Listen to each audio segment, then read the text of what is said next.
नमस्कार, मैं मोहम्मद आसिफ और आप देख रहे हैं एसपीएन 9 न्यूज़। एसपीएन 9 न्यूज़ में आज बातचीत करेंगे और समझने की कोशिश करेंगे कि बृजभूषण शरण सिंह जो ऑन द कैमरा हत्या करने को कबूल करता है, उस पे डबल इंजन की सरकार कैसे कमज़ोर हो जाती है। आज देश की वो तमाम बेटियां जो हमारे और आपका नाम रोशन करती है, जो देश की रोशन के लिए अपनी रोशनी को ख़त्म कर देती है, अपनी परिवार को त्याग देती है, कुर्बानियां देती हैं, वो बेटियां आज बेबस और रो क्यों रही हैं, बिलख क्यों रही हैं। इन हत्यारों पर, इन बलात्कारियों पर क्यों नहीं योगी बाबा का बुलडोजर चल रहा है? क्या वाकई में ये भी रातों रात भाग जाएंगे? हम बात कर रहे हैं बृजभूषण शरण सिंह की। बृजभूषण शरण सिंह ने साफ शब्दों में एक निजी चैनल पर ऑन द कैमरा, जैसे मैं शूट कर रहा हूं, इस कैमरे पे उन्होंने इस बात को कबूल किया है कि हमने हत्या की है, हमने गोली मारी। इसके बावजूद योगी सरकार, योगी पुलिस उस पर कार्रवाई क्यों नहीं करती है? सवाल ये है कि करोड़ों की उनके पास संपत्ति है, एक सांसद होने के नाते उनके पास इतने पैसे कहां से आए, कोई था पता नहीं है।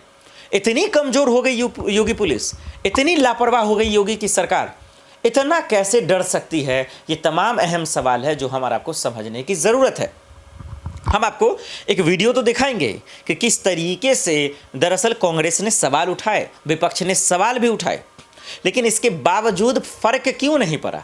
इसके बावजूद देश की बेटियों को आश्वासन देकर धोखा क्यों दिया गया और कैसे दिया गया दर्शकों, वो भी हम आपको बताएंगे। और आपको बताएंगे कि सिर्फ और सिर्फ ये जांच कमेटी कहां तक पहुंची, क्या इंसाफ हुआ नहीं हुआ, ये आप समझ जाएंगे कि इन बेटियों के साथ कितना बड़ा धोखा हुआ है, कितनी बड़ी नाइंसाफ़ी हुई है। लेकिन मैं पहले चाहता हूं कि ये खास रिपोर्ट जरूर देखिए, हर पॉइंट को बारीकी से ज़रा सुनिए आप।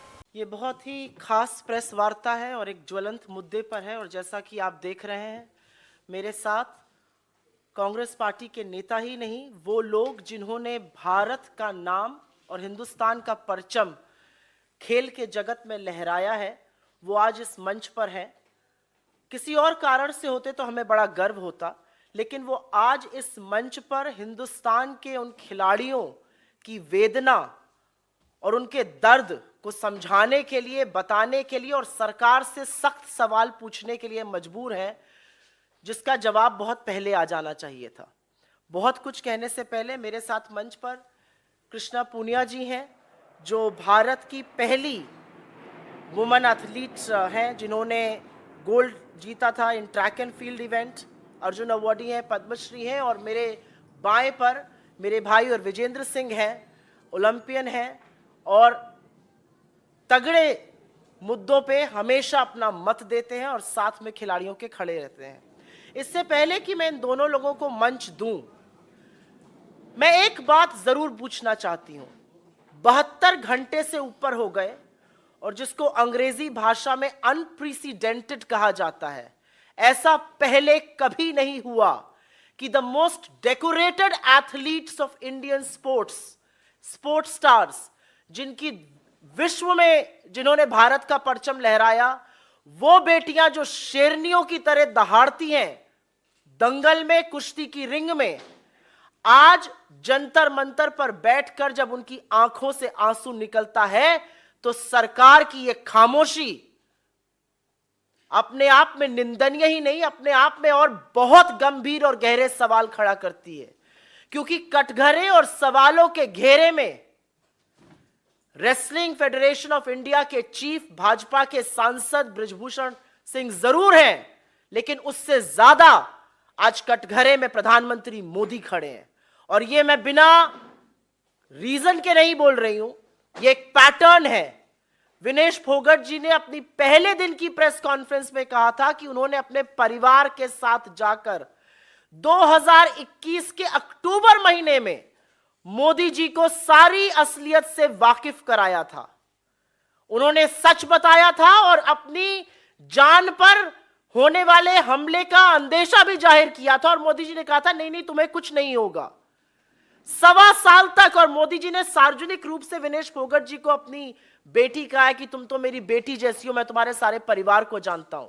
तो आज सवाल यह है कि जब एक महिला एथलीट और डेकोरेटेड महिला एथलीट इस देश के प्रधानमंत्री के पास जाकर फेडरेशन में हो रहे यौन शोषण और कुकृत्यों के बारे में अक्टूबर महीने में बताती है, तो 1.25 साल तक मोदी जी ने क्या किया और वो इस पर चुप क्यों रहे? क्या कार्रवाई हुई? सांसद अभी भी अपने पद पर बरकरार है, कोई इंटरनल इंक्वायरी नहीं हुई, कोई सवाल जवाब नहीं पूछा गया। और हम ये क्यों ना पूछें कि इस सरकार का पैटर्न है, ये बड़े बड़े आक्षेप और बड़े बड़े आरोप लगते हैं, उसके बाद कटघरे में इनके मंत्री, इनके सांसद खड़े होते हैं, लेकिन बेशर्मी के चलते और थेथरई के चलते यह सरकार उनको पद से बर्खास्त नहीं करती। यह हमने अजय मिश्रा टेनी के केस में भी देखा था, जो आज भी मंत्री बने हुए हैं, और बृजभूषण सिंह के केस में भी हम देख रहे हैं। मेरा सवाल यह है कि देश के प्रधानमंत्री ने अक्टूबर 2021 के बाद, विनेश फोगट जी का कहना है उनको सब कुछ बताया, उसके बाद वो शांत क्यों रहे? जंतर मंतर पर बैठे हुए ये एथलीट्स, उनकी आंख के आंसू और इन लड़कियों का आज शायद लड़की होने पर भी अफसोस जताना बहुत बड़े सवाल खड़ा करता है। एक ही लाइन कहूंगी और उसके बाद मैं कृष्णा पुनिया जी को इनवाइट करूंगी कि वो अपना ओपनिंग वक्तव्य बोले। हमने अभी तक सरकार के एक नुमाइंदे से इन कुकृत्यों की निंदा नहीं सुनी, इसकी भर्त्सना नहीं सुनी।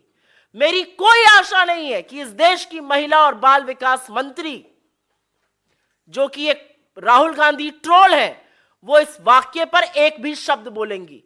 भाजपा में कुलदीप सिंह सेंगर हुए, भाजपा में चिन्मय आनंद हुए, भाजपा में अंकिता ठाकुर का कातिल बैठा है, भाजपा में लखीमपुर चीरहरण के लोग बैठे हैं।